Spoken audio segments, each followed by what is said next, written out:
So for this problem, you're finally going to get to use your knowledge of moment of inertia to test out angular momentum. So in this case, imagine you have a rocket ship, and it's a long, thin rocket ship. You'll get to model it just as a straight bar. And in the center of the rocket ship is a flywheel. And the flywheel is spinning about its axis. And it's spinning, we're going to say 14 radians per second. And it has a mass of 200 kilograms.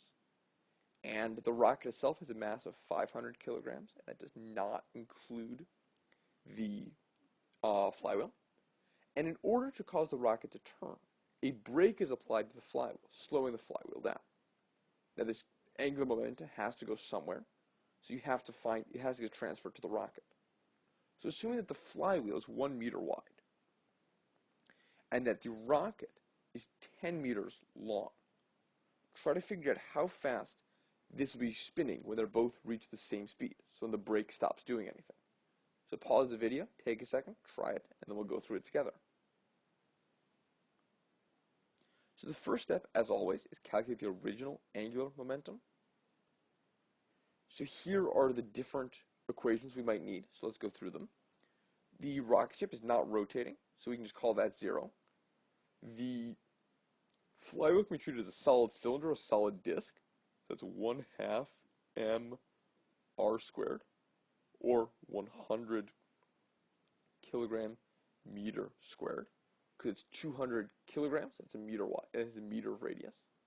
So that's our original angular momentum. So now we need to find our final angular momentum. And our final angular momentum is going to be L equals moment of inertia times angular velocity.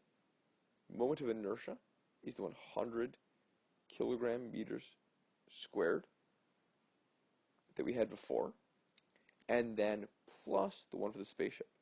And we can treat the spaceship as a rod being rotated around its center. So that's 1/12 times the mass of 500 times the length squared, which comes out to 100 because it's 10 squared. So that ends up equaling 100 plus 4,166. So that comes into 4,266. So now let's go through and find the initial angular momentum, which is just the initial 100 kilograms meters squared times 7 radians per second, or 700 radians per second. And then this has to equal the final angular momentum, because it's in space, so there's nowhere else to transfer the angular momentum to.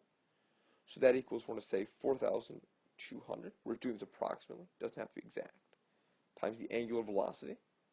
We can divide both sides by 4,200.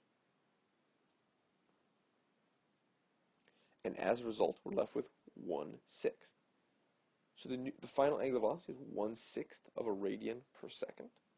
And this doesn't seem very fast, but if you're trying to maneuver a spaceship, that means it's only going to take 12 pi seconds to make a full turn, about 36 seconds. And if you can turn something all the way around in 30 seconds without using any fuel, that's pretty good. And it's important to check that this is going the right direction.